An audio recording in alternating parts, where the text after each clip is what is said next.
Hi everyone, it's your girl Tina Olise. Welcome back to my channel. For you to click on this video, you want to know how to go natural, how to have natural hair. Maybe you have relaxed hair, maybe you have short hair, but you just want to know how to go natural. And I will tell you, you are in the right place. So if you are new to my channel, do click on that subscribe button, click on that bell icon to get notified anytime I upload a new video. Why are you going natural? Are you going natural because it's now like a trend, because everybody is going natural, or are you going natural because you feel you want to stay away from those harmful and harsh chemicals? You don't want to be putting those type of things on your hair again. So in this video, I'm going to be telling you, the different ways you can go natural, and I'm going to be telling you their pros and cons, and I will be answering frequently asked questions to go natural. The first method is the big chop. So now most people misinterpret what this big chop is all about. Some people think when you take a scissors or a clipper and you cut your whole hair off, that is a big chop. It's not necessarily just that. Big chop is literally cutting your hair in a huge quantity. So for example, if I take this part of my hair and just chop it off, it's still a big chop. Like, I have natural hair, but I still had a big chop. This big chop is not when you're in a natural hair and you just want to chop your hair off. This big chop is when you have relaxed hair and you totally cut off everything. Like in Nigeria, we call it low cut. Like, you cut everything away and it leaves you with a teeny weeny afro, or it leaves you with a very, very, very low cut, and you'll be looking like Lupita Nyong'o. That is what a big chop is. The big chop has its own pros and cons. So let me start from the good part. It gives you a fresh start basically, and the routine is very, very, very simple, and it will give you time to understand your hair as it grows out. Another advantage of big chopping your hair is now your natural hair is growing from underneath. You will be able to understand your hair type. You'll be able to understand how often you need to wash your hair.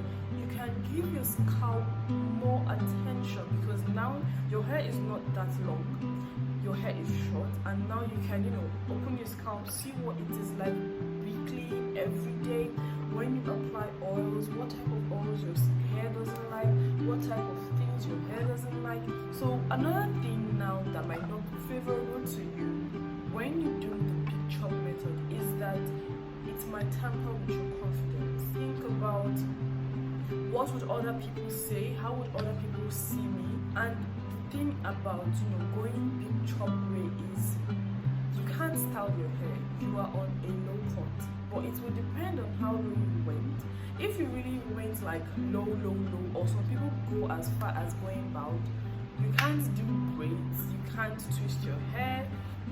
You just have an option of wearing wigs. So the second method of how to go natural is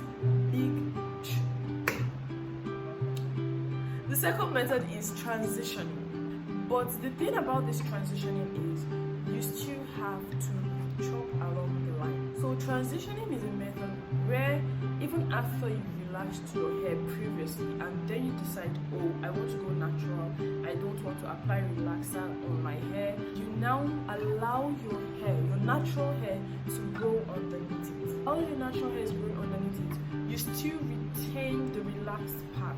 Directly, you're going to have two textures of hair, your natural hair and then the relaxed part.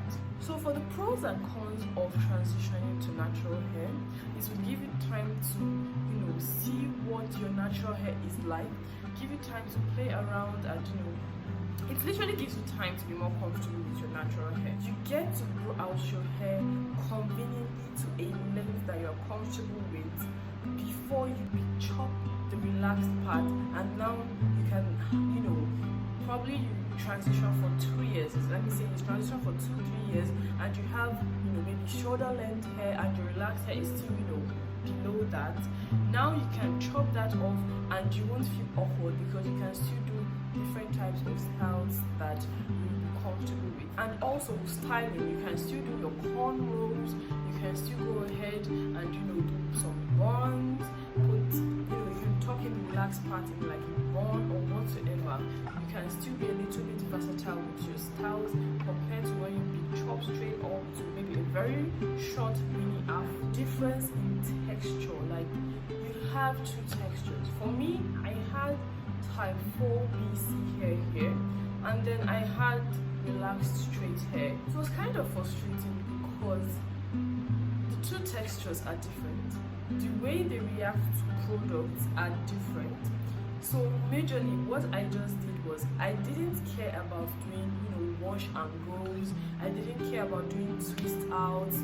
I didn't really care about, definition at that point because of the difference in texture. How long are you supposed to transition? So my advice is, as long as you're comfortable with taking care of two hair textures, go with it. I would advise people to actually transition for longer. Why? When you are transitioning, the relaxed part is straight, and so your hair, the ends of your hair doesn't have to coil up, because normally if I wash my hair like this and then I allow it to dry, if I don't put it in a straight, stretched towel, it tends to come up because of shrinkage, which is normal.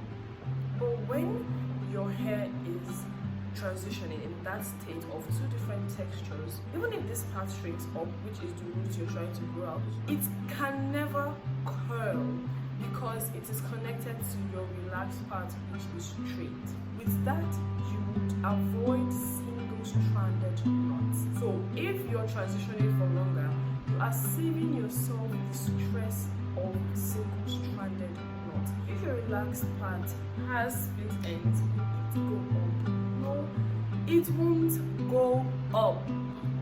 Split ends can never split perfectly like this.